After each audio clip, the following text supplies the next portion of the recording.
Look who we are the dreamers. We make it happen. Guess we believe it. Look who we are the dreamers. We make it happen. Cause we can see it. Here's to the one that keep the passion. Respect. Oh yeah. Here's to the one that can imagine. Respect. Assalamualaikum Bu. Waalaikumsalam. Bagaimana kabarnya hari ini Bu? Alhamdulillah baik. Terus Ibu gimana? Alhamdulillah baik juga Bu. Hari ini kita akan melakukan praktik coaching ya? Iya Bu, rencananya hari ini saya mau coaching dengan Pak Rinto ya. Baiklah, karena saya sebagai observer di sini Bu, Iya. saya akan melakukan pertanyaan dulu kepada Ibu, boleh? Iya silahkan. Oke. Baiklah, adapun pertanyaan yang ingin saya ajukan kepada Ibu. Yang pertama, dalam melakukan praktik coaching ini, rubrik penilaian apa yang Ibu akan gunakan? Pada coaching kali ini saya dengan Pak Rinto, saya akan menggunakan alur tirta, yakni ada tujuan, kemudian yang kedua ada identifikasi masalah, kemudian yang ketiga rencana aksi, dan terakhir ada tanggung jawab. Jadi dari alur tirta itu, dari situlah yang akan nantinya saya jadikan rubrik penilaian. Oke lah Bu, jadi itu ya yang jadi rubrik penilaian Ibu. Nah, yang saya, apa yang menjadi kompetensi yang ingin Ibu kembangkan dalam praktik coaching ini? Adapun kompetensi yang ingin saya kembangkan pada coaching kali ini, yang pertama itu adalah kehadiran penuh, kemudian menjadi pendengar yang setia atau mendengarkan secara serius, kemudian yang terakhir mencari pertanyaan-pertanyaan yang berbobot untuk coaching. Mungkin itu Bu kompetensi yang ingin saya kembangkan. Oh, jadi itu ya yang ingin Ibu kembangkan dalam praktik coaching ini, yaitu mengajukan pertanyaan yang berbobot ya. Iya Bu. Oh iya, mungkin pertanyaan saya cukup. Ibu bisa melanjutkan praktik coachingnya bersama rekannya ya. Iya Bu, makasih banyak. Silakan. Selamat siang Bu, apakah Ibu punya waktu untuk saya hari ini? Siang juga Pak. Iya. Ada apa ya Pak? Mungkin ada yang bisa saya bantu? Begini Bu, inilah tujuan saya ketemu sama Ibu. Saya ingin mencarikan solusi atas masalah yang sedang saya hadapi saat ini Bu. Oh iya Pak, silahkan. Tanya apa ya Pak? Kalau bisa Bapak ceritakan, siapa tahu saya bisa bantu. Begini Bu, Ibu ingat kan beberapa hari lalu saya disupervisi sama kepala sekolah? Iya Pak. Iya. Di situ saya mendapatkan teguran dari kepala sekolah Bu. Saya merasa terganggu perasaan saya setelah itu Bu. Bisa Pak. Apa yang membuat Bapak sehingga bisa dikritik sama kepala sekolah? Menurut saya Bu, masalahnya sebenarnya tidak begitu serius. Tidak serius bagaimana maksudnya Pak? Protes cara belajar saya Bu. Proses belajar mengajar Bapak. Iya Bu. Kenapa sampai bisa dikritik sama kepala sekolah?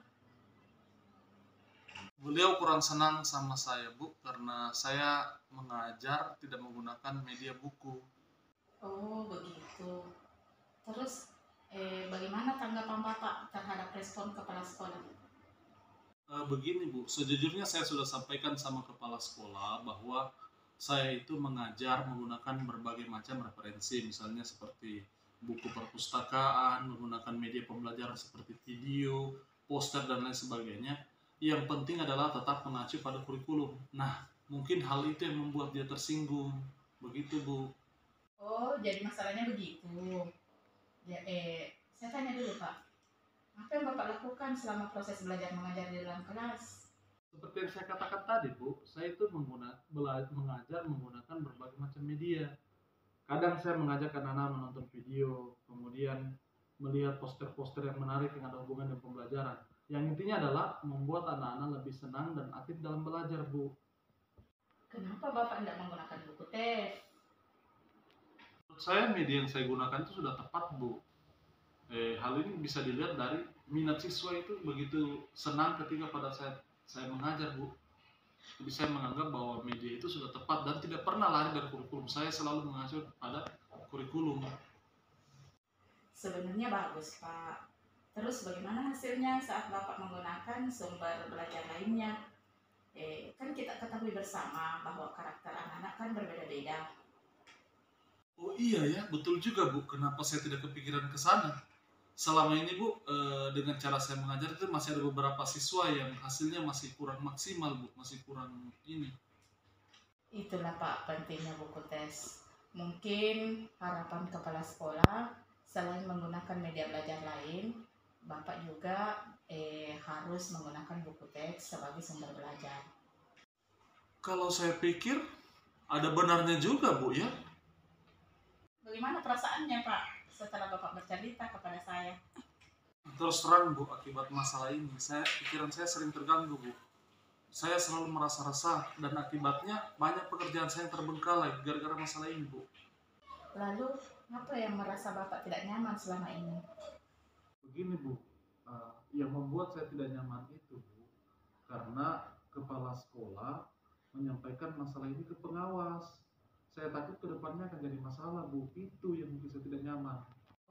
Jadi kesimpulannya, Bapak merasa tidak nyaman pada saat supervisi kepala sekolah yang menegur Bapak karena Bapak mengajar tidak menggunakan buku tes, dan Bapak pada saat itu setelah diingatkan, Bapak memberikan argumen yang membuat kepala sekolah tersinggung dan kepala sekolah melaporkan hal tersebut kepada pengawas sekolah. Ya, kalau menurut saya dengan masalah ini Pak, Bapak bisa merefleksikan diri dan mempersiapkan diri jika seandainya Bapak dipanggil dan mendapat teguran dari pengawas sekolah, Bapak harus bersiap-siap memberikan penjelasan apa sebenarnya yang terjadi. Saya yakin pasti pengawas akan memberikan nasihat-nasihat yang positif sehingga menambah semangat Bapak dalam melaksanakan kegiatan pembelajaran selanjutnya. Ya, mudah-mudahan, Bu. Dari apa yang Bapak ceritakan tadi, kira-kira apa yang akan Bapak selanjutnya lakukan? Begini, Bu. Rencananya saya akan mencoba menemui kepala sekolah untuk membicarakan terkait masalah ini. Mudah-mudahan beliau bisa memberikan solusi, Bu. Lalu ada hal apa lagi yang Bapak ingin lakukan setelah ini? Saya akan mencoba menemui kepala sekolah. Saya akan meminta maaf terkait masalah ini, dan saya akan menggunakan media buku pada saat pembelajaran nanti, dan mudah-mudahan beliau bisa memberikan saya solusi-solusi terbaik terkait bagaimana cara-cara proses pembelajaran yang lebih baik ke depannya supaya dalam mengajar saya akan jadi lebih baik lagi. Langkah yang Bapak ambil sudah cukup tepat sekali. Saya sangat setuju dengan langkah tersebut yang Bapak ambil. Bu, sekarang saya sudah merasa lega dengan masalah ini. Terima kasih atas nasihatnya. Sebenarnya saya takut salah mengambil langkah, Bu. Apalagi ini berurusan dengan atasan. Aduh, saya takut sebenarnya. Tapi karena dari Ibu tadi, saya ini alhamdulillah ada pencerahan, Bu. Syukurlah Bapak sudah merasa lega. Dari rencana tadi, kira-kira komitmen apa yang Bapak ingin lakukan dari rencana tersebut? Ini, Bu, saya akan tetap mengacu kepada kurikulum, dan saya juga akan mematuhi peraturan yang berlaku, termasuk peraturan dari kepala sekolah. Kira dukungan apa yang Bapak butuhkan untuk menjalankan komitmen tersebut? Ya, itulah saya masih bingung. Tapi saya akan coba berkomunikasi dengan teman-teman. Mudah-mudahan teman-teman bisa membantu saya dalam mengembangkan diri saya, apalagi terkait penyelesaian masalah ini, Bu. Itu ide yang bagus, Pak. Mudah-mudahan masalah ini cepat terselesaikan, Pak, ya, supaya Bapak bisa mengajar dengan tenang, aman, dan nyaman. Terima kasih banyak, Bu. Saya sudah merasa lega.